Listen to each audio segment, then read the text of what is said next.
सत्य म्हणजे काय? ईश्वराचं मूळ रूप काय आहे? भगवान सत्य स्वरूप आहे. सत्य तू, सत्य तू, सत्य तू विठ्ठला. पण सत्य म्हणजे काय? जे कधीच बदलत नाही त्याला सत्य म्हणतात. ज्याच्यामध्ये बदलच होत नाही त्याला सत्य म्हणायचं.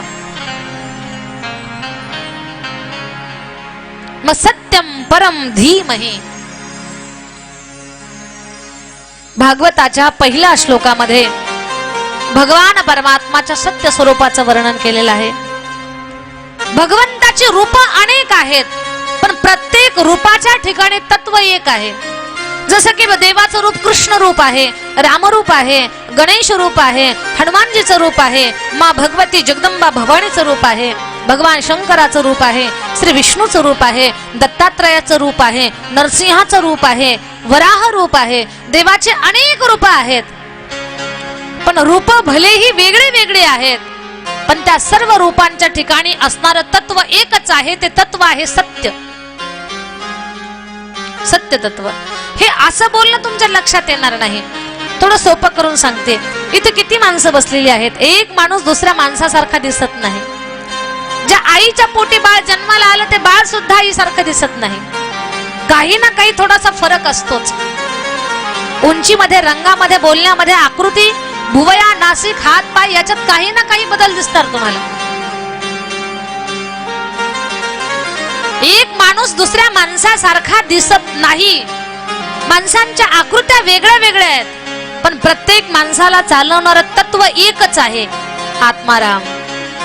आत्मा सगळ्यांचा सारखा आहे, त्यात काही बदल नाहीये. तसं भगवंताची रूप वेगळी वेगळी आहेत, पण प्रत्येक रूपाच्या ठिकाणी तत्व एकच आहे, सत्य तत्व. आणखी सोपं करून सांगते तुम्हाला. एक वारकरी गृहस्थ रस्त्याने निघाले आणि रस्त्याने जात असताना एका घरातून त्यांना आवाज आला. लहान लहान मुलं भांडणं करत होती आणि भांडणामध्ये म्हणत होती, मी चिमणी खाणार. एक म्हटला मी पोपट खाणार, दुसरा म्हटला मी तर मांजर खाणार. एक म्हणतो चिमणी खाणार, एक म्हणतो पोपट खाणार, एक म्हणतो मी मांजर खाणार. वारकरी गृहस्थाला हा प्रकार किळसवाना वाटला आणि वारकरी बाबा त्या घराच्या समोर आले. मुलांना सांगितलं, पोरांनो तुम्हाला काही संस्कार वगैरे आहेत का नाही? खुशाल चिमणी खाणार, पोपट खाणार, मांजर खाणार म्हणता. अरे चिमणी, पोपट, मांजर या काय खायच्या वस्तू आहेत का? हे काय बोलता तुम्ही? मुलं पोट धरून हसायला लागली मोठ्या मोठ्यानं. कोणी तोंड दाबून हसतंय, कोणी पोट धरून हसतंय, कोणी डोक्याला हात लावून हसतंय. वारकऱ्यांना अधिक चिड आली. अरे हसताय काय? शहाण्या माणसांच्या बोलण्याला हसतात तुम्ही? तुम्हाला काही वळण वगैरे आहे का नाही? खुशाल चिमणी, पोपट, मांजर खायचं म्हणता?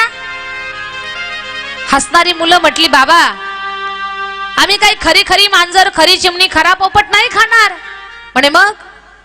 म्हणे आत्ताच आमच्या मोठ्या भावाचं लग्न झालंय आणि मोठ्या भावाच्या लग्नामध्ये साखरेची चिमणी, साखरेची मांजर, साखरेचा पोपट रुखवदामध्ये आलेलं आहे आणि आम्ही ते खाणार आहोत. असं म्हटल्यावर वारकरी बाबा सुद्धा हसायला लागले. पण अरे पोरांनो, मग साखरेची चिमणी, साखरेचा पोपट, साखरेचा मांजर हे खाणार असाल तर मग काही पण खा. तुम्ही चिमणी खाल्ली काय किंवा मांजर खाल्ली काय, काही जरी खाल्लं तरी तुमच्या तोंडात साखर जाणार आहे का? साखरेला चिमणी, मांजर, पोपटाचा आकार दिलेला आहे, पण सगळ्या आकारामध्ये, आकृतीमध्ये आहे काय? साखर. मग तो आकार चिमणीचा असू द्या, तो आकार मांजरीचा असू द्या किंवा पोपटाचा असू द्या, आकृती वेगळी आहे, पण सगळ्यांच्या मध्ये आहे काय? साखर आहे. अगदी त्याचप्रमाणे भगवंताची रूप वेगळी वेगळी आहेत, पण सर्व रूपांच्या ठिकाणी तत्व हे एकच आहे, ते म्हणजे सत्य तत्व, की जे कधीच बदलत नाही. अशाच सत्य स्वरूपाला अधिक प्रकर्षाने तुमच्या समोर एका भजनाच्या माध्यमातून मांडण्याचा मी प्रयत्न करेल. फार सुंदर भजन आहे.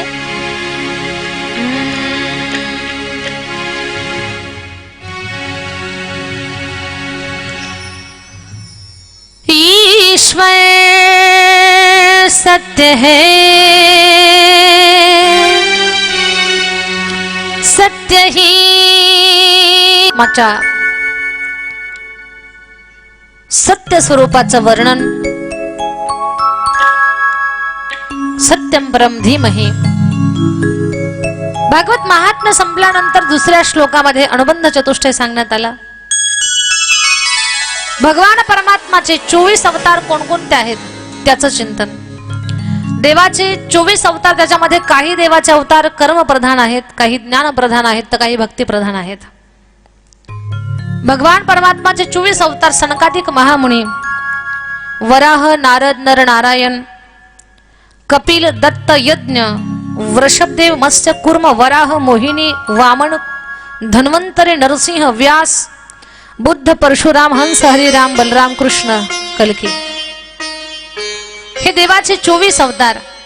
या 24 अवताराचं चिंतन श्रीमद भागवत महापुराणामध्ये व्यास महाराजांनी केलं.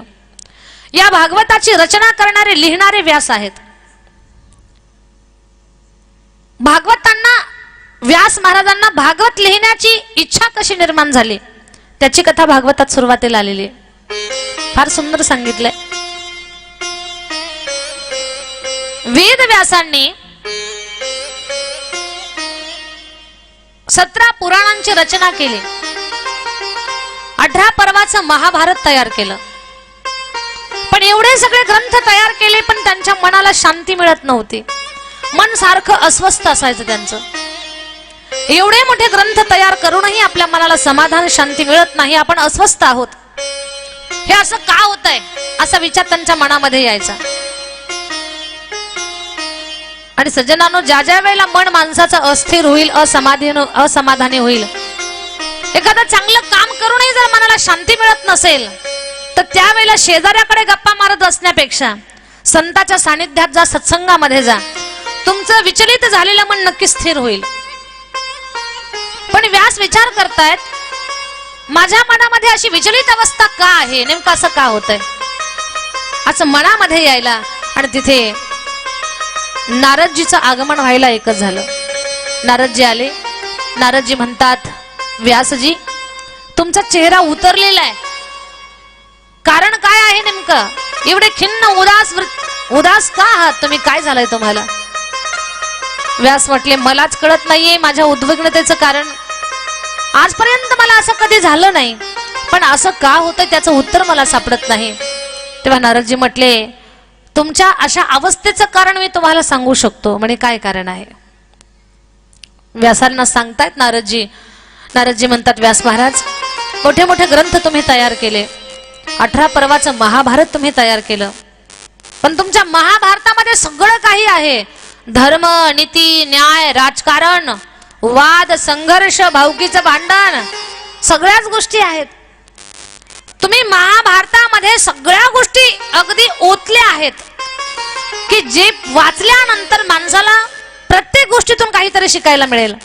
पण सांगू, तुमच्या त्या महाभारतामध्ये प्रकर्षानं ईश्वराचं वर्णन केलेलं नाहीये. प्रामुख्यानं तुम्ही धर्म सांगितला, नीती सांगितली, राजकारण सांगितलं, सगळं सांगितलं, पण तुमच्या महाभारतातून सगळीच लोक चांगला संदेश घेतील असं अजिबात नाही. कुणाला वाटलं आम्हाला महाभारतातून फक्त राजकारणाचा अभ्यास करायचा आहे, ते तेवढ्याच राजकारणाच्या टॉपिकचा अभ्यास करतील, दुर्योधनाच्या पात्राचा अभ्यास करतील आणि तेवढाच वापर करून ठेवून देतील ग्रंथाला बाजूला. कुणाला वाटलं आम्हाला कपट कसं करावं लागतं हे महाभारतातून शिकायचं, शकुनी मामांच्या पात्राचा अभ्यास करतील आणि कपट शिकतील लोक. याचा अर्थ असा आहे, महाभारतातून सगळीच लोक सगळ्यात चांगला बोध घेतील असं अजिबात नाही. बुद्धी परत्वे, ज्याची जशी बुद्धी असेल त्या पद्धतीने तो व्यक्ती त्या महाभारतातून घेत जाईल. पण असा एखादा ग्रंथ तयार करा की त्या ग्रंथामधून अंतःकरणात भक्तिभाव जागा झाला पाहिजे, असा ग्रंथ तयार करा. महाभारतामध्ये रक्ताचे पाट वाहिले त्या रणसंग्रामामध्ये, त्यातून माणसाला काय चांगलं घ्यायला मिळणार आहे? त्यातून भक्ती कशी जागी होणार आहे? जिथे रक्तपात आहे तिथे सद्भाव कसा जागा होणार? एक उदाहरण सांगेन मी तुम्हाला.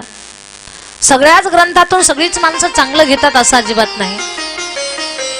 एका मुलीला पाहण्यासाठी काही पाहुणे आले. मुलगी सुंदर होती, देखणी होती, सुशिक्षित होती. समोर आली, तिला विचारलं, बाळा तुझं शिक्षण काय झालंय?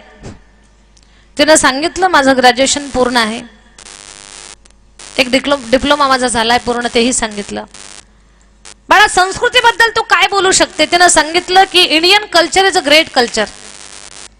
भारतीय संस्कृती जगात श्रेष्ठ आहे, भारतीय तत्वज्ञान जगामध्ये श्रेष्ठ आहे. Indian philosophy is great philosophy, असं तिनं सांगितलं. तिची ती विद्वत्ता किंवा तिचं ते बोलण्याचं कौशल्य पाहून पाहुण्यांना बरं वाटलं. म्हणे बाळा आपले धर्मग्रंथ कुठले कुठले वाचलेस तू?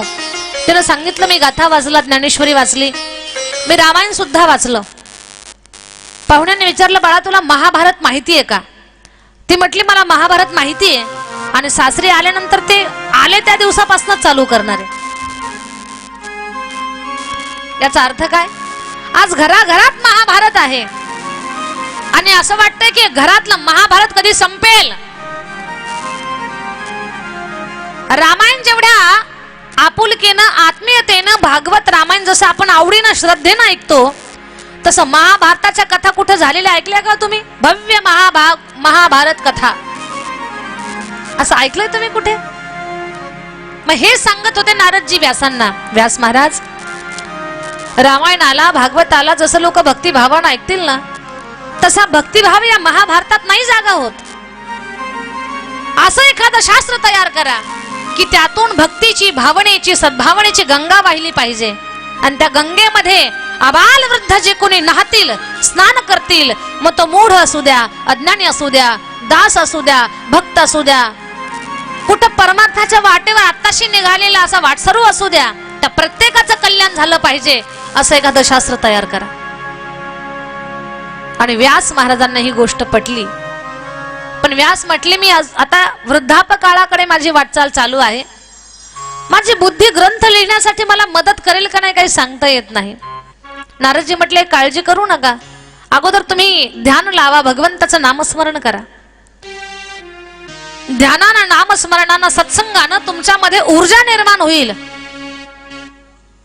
तुका म्हणे वृद्ध होती तरणे रे, हा महिमा सत्संग आणि ईश्वराच्या नामचिंतनामध्ये आहे. माझ्या बालपणची गोष्ट सांगतो की सत्संगानं आणि नामचिंतनानं माणसाच्या जीवनात परिवर्तन कसं होतंय. तुम्ही म्हातारे झालात म्हणून काय झालं? याही वयात तुम्ही तेवढ्याच तयारीनिशी ग्रंथाचं लिखाण करू शकता, पण त्याच्यासाठी सत्संगाचं आणि नामस्मरणाचं महत्व माझ्यावरनं मी तुम्हाला सांगतो. नारदजी सांगायला लागले. नारदजी सांगतात व्यास महाराज अगोदरच्या जन्मामध्ये मी एक दासीचा पुत्र होतो. आज तुमच्या समोर त्रैलोक्यात भ्रमण करणारा देवाचा भक्त मी दिसतोय तुम्हाला, पण देवाचा भक्त होण्यासाठी मला कोणी मदत केली तर सत्संगानं आणि भगवंताच्या नामस्मरणानं. नारदजी सांगतात व्यास महाराज अगोदरच्या जन्मामध्ये मी एक दासीचा पुत्र होतो आणि दासी पुत्र असताना आमच्या गावामध्ये माझी आई आणि मी दोघे जण राहत होतो. अतिशय बिकट आमची परिस्थिती होती. माझी आई कुणाच्या तरी घरी धुणी भांडी करायची आणि त्याच्यावरती आमचा उदरनिर्वाह चालायचा. योगायोग असा चातुर्मासासाठी आमच्या गावामध्ये साधू संतांची झुंड आली आणि गावकऱ्यांनी त्यांच्या सेवेला आमच्या आईला आणि मला ठेवलं. माझी आई त्यांना स्वयंपाक करून द्यायची. मी लहान होतो त्या साधू राहतात तिथे जागा झाडून काढायचो, संतांची चरण सेवा करायचो, संत पूजेला बसले की फुलं आणून द्यायचो, संतांना जेवायला ताट वाढायचो. संतांचं जेवण झालं की त्यांच्या ताटातलं उष्ट मी खात होतो. पुन्हा त्यांच्या सोबत भजन करायचो, रात्र रात्र भजनामध्ये जायची. संतांची खूप सेवा केली मी. ते संत भजन म्हणायचे, मीही त्यांच्या बरोबर गायचो. हरि नाम का प्याला हरे कृष्ण की हाला, हरि नाम का प्याला हरे कृष्ण की हाला, ऐसी हाला पी पी करके चला चले मतवाला. हरि नाम का प्याला हरे कृष्ण की हाला, हरि नाम का प्याला हरे कृष्ण की हाला, हरि नाम का प्याला हरे कृष्ण की हाला.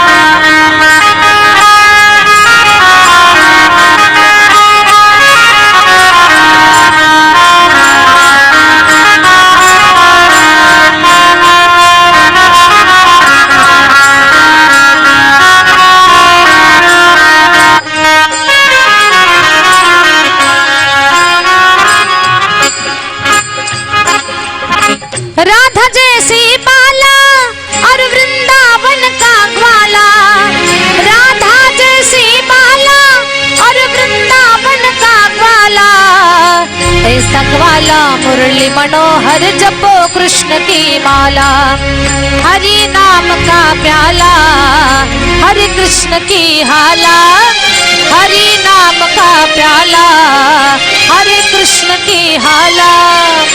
ऐसी हाला प्याला करके चला चले मतवाला, हरि नाम का प्याला, हरे कृष्ण की हाला।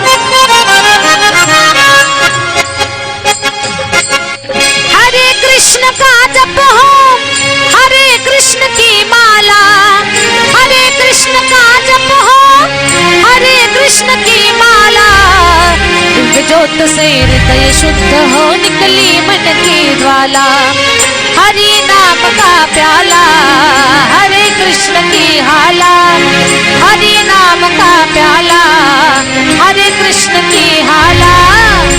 ऐसी हाला पी करके चला चले मतवाला, हरि नाम का प्याला, हरे कृष्ण की हाला, हरे नाम का प्याला, हरे कृष्ण की हाला, हरि नाम का प्याला, हरे कृष्ण की हाला।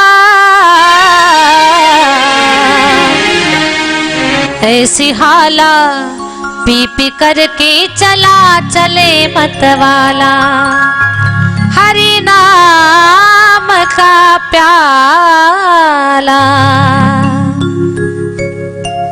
रात्रभर त्या संतांच्या सोबत आम्ही भजन करायचो। चातुर्मास संपला आणि संत निघाले। नारदजी सांगतात, पूर्वजन्मामध्ये मी दासीपुत्र असताना त्या संताच्या सेवेमध्ये संत जेव्हा निघाले तेव्हा मला सुद्धा त्या गावात राहावंसं वाटेना। कथा झाल्यानंतर काही काही गावाचा अनुभव सांगते। कथा संपली आणि जेव्हा आम्ही कथा करून एखाद्या गावातून निघतो ना, तर त्या गावची अख्खी लोक रडताना मी काही वेळेला अनुभवलंय। गावच्या गाव रडतं, असं वाटतं की कथा संपूच नाही। 7 दिवसामध्ये जर लोकांच्या डोळ्याला पाणी येत असेल कथाकाराला वाटी लावताना या कलियुगात, तर त्या युगात 4 महिने साधूची संगती लाभल्यानंतर नारदजीला त्या संतांच्या सोबत मला जावंसं वाटतंय, असा भाव मनात जागा होणं साहजिक आहे। नारदजीला वाटतं की आता इथे थांबू नये। कोणते नारदजी? पूर्वजन्मात दासीचे पुत्र आहेत ते। त्या दासी पुत्राला वाटतंय आता मला इथे थांबावंसं वाटत नाही, संतांच्या सोबत जावंसं वाटतंय, महात्मा मला तुमच्या सोबत येऊ द्या ना। तेव्हा ते महात्मे म्हटले, पुत्रा तू असं आमच्या सोबत येणं योग्य नाहीये का? तुझी आई एकटी आहे आणि तिला एकटीला ठेवून तू असं आमच्या सोबत येणं योग्य नाही।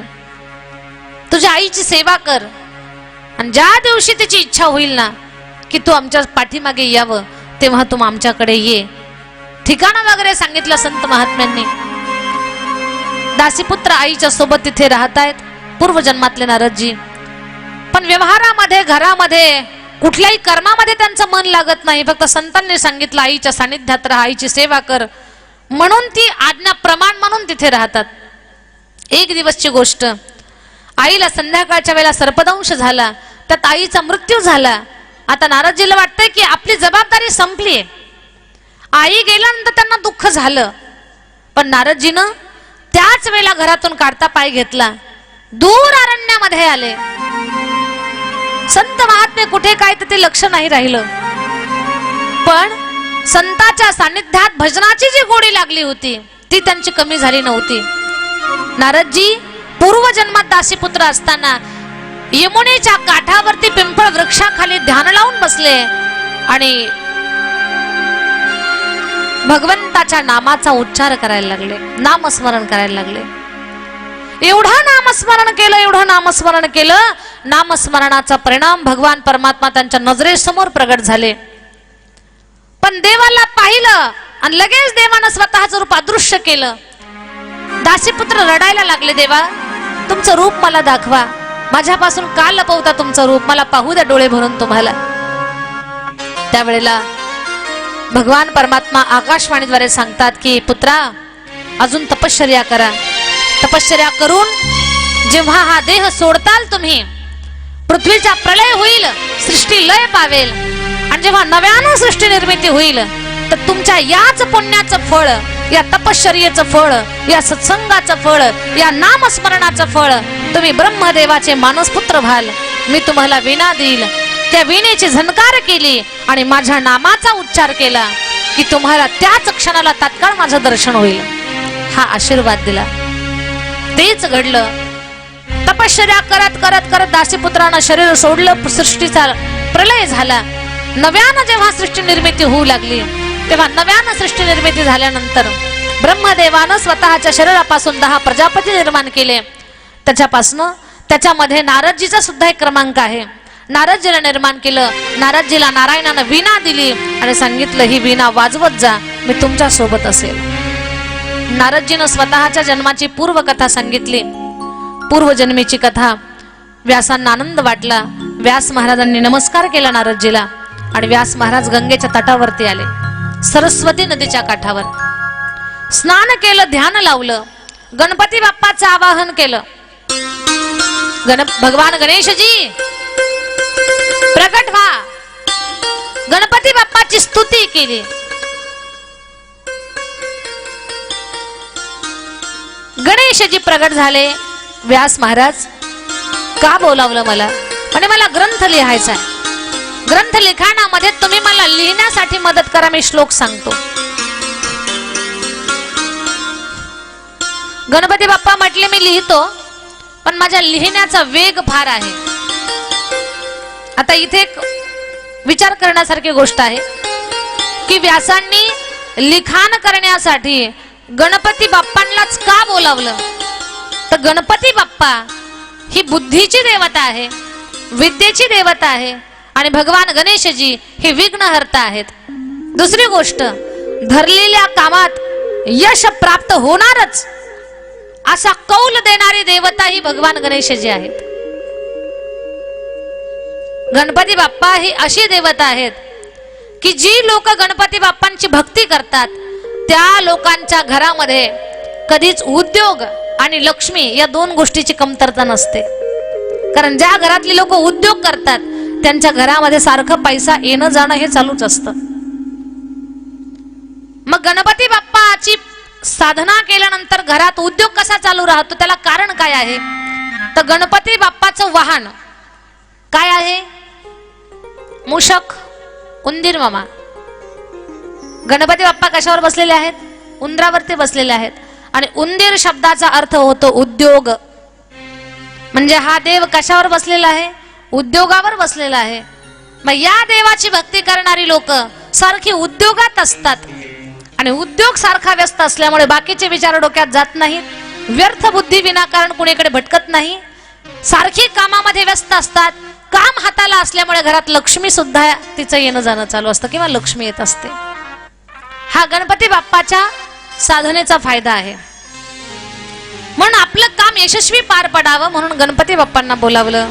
गणपती बाप्पा म्हटले मी तुमच्या ग्रंथाचं लिखाण करतो, पण ग्रंथ लिहित असताना तुम्ही जर श्लोक सांगताना थांबले तर हे तुमचं काम माझ्याकडनं पूर्ण होणार नाही, कारण अखंड काम मला लागतं. व्यासांनी अट घातली, गणेशजी तुम्ही जेवढ्या वेगानं लिहिताल तेवढ्या वेगानं मी तुम्हाला श्लोक सांगन, पण माझी पण एक अट आहे की तुम्ही श्लोकाचा अर्थ समजून लिहायचं. मी श्लोक सांगणार याचा अर्थ तुम्ही समजून घ्यायचा आणि मग लिहायचा श्लोक. गणपती बाप्पांनाही पटलं. गणपती बाप्पा श्लोक लिहायला बसले. एवढा वेग होता गणपती बाप्पाला, अतिशय वेगानं लिहित होते. पण 100 श्लोकानंतर एक श्लोक कठीण सांगायचे व्यास महाराज आणि त्या श्लोकाचा विचार करण्यात गणपती बाप्पांचा बराच वेळ जायचा. तेवढ्या वेळामध्ये व्यास महाराज आपलं पूर्ण सुचूरभूत स्नान, कर्म, पूजा, पाठ, स्नान, संध्या सगळं आटोपून घ्यायचे आणि मग पुन्हा श्लोक सांगायला बसायचे. अशा पद्धतीनं 18,000 श्लोक व्यासांना जे स्फुरले त्या श्लोकाची संहिता तयार केली किंवा ते श्लोक ग्रंथ रूपामध्ये तयार झाले. 18,000 श्लोकांचं लिखाण झालं आणि सुंदर असा श्रीमद भागवत महापुराण ग्रंथ तयार झाला. आता हा 18,000 श्लोकांचा भागवत ग्रंथ जेव्हा लिहून पूर्ण झाला तेव्हा व्यासांना अतिशय आनंद झाला. व्यास महाराजांचा आनंद गगनामध्ये मावे ना. अरे याही वयामध्ये 18,000 श्लोकांचं लिखाण माझ्याकडनं झालं, ही किती मोठी आनंदाची गोष्ट आहे. आता व्यासांनी 18,000 श्लोकांचं लिखाण केलंय, पण व्यास महाराजांना वाटतंय हे एवढं मोठं 18,000 श्लोकाचं धन, याला वारसदार कोण? आपण आपल्या आयुष्यामध्ये कुठं ताट वाटी लोटी भांड्यांचा संग्रह केला, घर वगैरे बांधली, बँक बॅलन्स ठेवला, गाडी घोडा पैसा अडका जमीन जुमला, ही प्रॉपर्टी आपल्याकडे असते, तर आपल्या संपत्तीला वारसदार असावं वाटतंय आपल्याला. आपल्या संपत्तीचे वारसदार कोण असतात? तुमच्या प्रॉपर्टीचा वारस कोण आहे? तुमच्या प्रॉपर्टीचा आम्ही का? तुमच्या तोंडाला हा सुद्धा येणार नाही मला माहिती. तुमच्या प्रॉपर्टीचे वारसदार तुमची मुलं आहेत. तसं व्यास महाराज विचार करतायत एवढं 18,000 श्लोकाचं परमधन तयार झालंय, आता याला वारसदार कोण? मी कोणाला देऊ? हे याला योग्य कोण आहे? पात्र कोण आहे? आपल्या सुद्धा संपत्तीला जर पात्र आपली संतान असेल तर त्या संपत्तीमध्ये वाढ करते, आणि संतान जर पात्र नसेल तर 10 मजली इमारत बांधू द्या, प्रत्येक वर्षाला एक मजला विकायला काढता येते. का? आपले संतान पात्र नाही. व्यास विचार करतायत 18,000 श्लोकाचं धन देऊ तर कुणाला देऊ? याला योग्य आणि पात्र कोण आहे? लक्षात आलं आपला पुत्र की जो गुफेमध्ये जाऊन साधना करतोय. व्यास महाराजांनी भागवतातले निवडक 2 श्लोक काढले आणि ते श्लोक लिहून शिष्याच्या हातात दिले. सांगितलं हे श्लोक माझ्या पुत्राच्या जवळ जाऊन त्याचा उच्चार करा. माझा पुत्र श्लोकाच्या लालसेनं तुमच्याकडे येईल, माझ्याकडे घेऊन या. असे 2 नाही 18,000 श्लोक माझ्या पुत्राला मला द्यायचे आहेत. शिष्यांनी 2 श्लोक लिहून घेतले आणि ते शिष्य ज्या गुफेमध्ये व्यास महाराज होते, शुकदेव होते, त्या शुकदेव ज्या गुफेत होते त्याच्या बाहेर येऊन त्या शिष्यांनी श्लोकांचा उच्चार केला. व्यासांनी सांगितलं त्याप्रमाणे. शिष्य म्हणाले, बरहा पीडौ नटवर वपू कर्णयो कर्णिकार विवद्रवास कनक कपिशो वैजयंती च माला